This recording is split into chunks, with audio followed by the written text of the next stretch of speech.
Hey, Joey T and the Snob. Gonna do another episode. Haven't done one in a few weeks. I thought it's time to do one of my favorite wines, or at least the varietal, which is a Sangiovese. I've done a couple before on the Brunellos, but this one is gonna be on a Chianti, and specifically a Chianti Classico, and it's a Riserva. And the characteristics of a Sangiovese, you may have heard me talk about this, and I've opened this yesterday. Just poured this just before turning on the camera here. And the characteristics, very earthy, the terroir, as the Snob would say. You give some minerals and very earthy. I said this before, it's like drinking the dirt.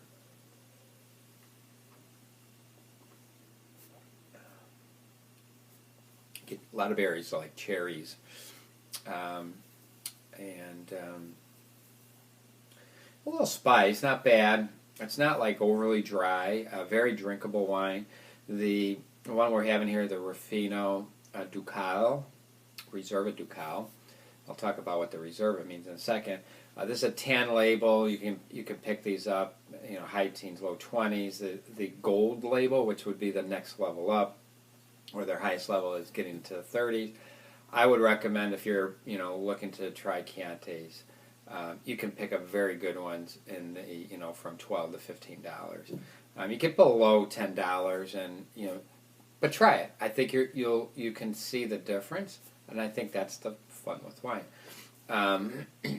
This is a Chianti Classico, and in order to get a Classico Riserva designation, it has to be from a certain region, and there's a little rooster, or a cacaro, they call it, a black cacaro, in order to get that designation. So it has to meet certain standards, or going through a certain process to make that wine. And Chianti Classico Riserva needs to be in barrels for 24 months. There's another level above, which would be 30 months. If it's below 24, then it's just your basic Chianti, and those are perfectly good and fun to drink too. You can pair those with like salami, prosciutto, Parmesan Reggiano, and it's a lovely experience, as the Snob may say. A couple other interesting items to note on Italian wines. On the side, there's a little label here, a tag that they put on that the Italian government requires, and this is either you're going to get a designation of DOC, DOCG if you meet certain requirements. If you don't, then you wouldn't have that label. And there's other governing bodies, but let me talk about DOC and DOCG. Basically, the translation is for DOC, it's basically saying that it's how it's controlled. So it's meeting certain standards from what type of grapes or varietals, and how the wine is made, as well as then if it's guaranteed, and that would be the G.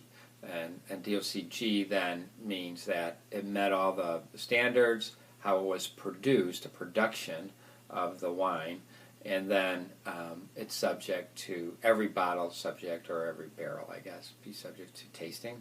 That's the job I would like at some point. And if it passes, then it would get the DOCG. And on the side, there's actually a number that shows you that it's been certified, and so there's no counterfeiting done, and that's kind of how they control it. So that's the C in the DOC, or the DOCG is control.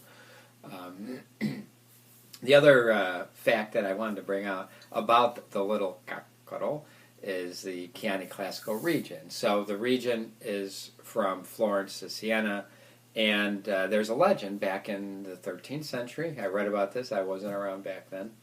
And how they determined, like, what point, where are the providence drawn, where are those lines drawn. And what they did is they would, at dawn, when the sun came up, when the rooster or the cacador crowed, they would send on each city send out their best rider, and I'm assuming that means on horseback, and where they met in the middle from between Florence and Siena, that's where the line would be drawn. Now, the folks from Florence got really creative, I'm told, and they wouldn't feed their black rooster, and they would, so that it would get up earlier and crow because it's hungry.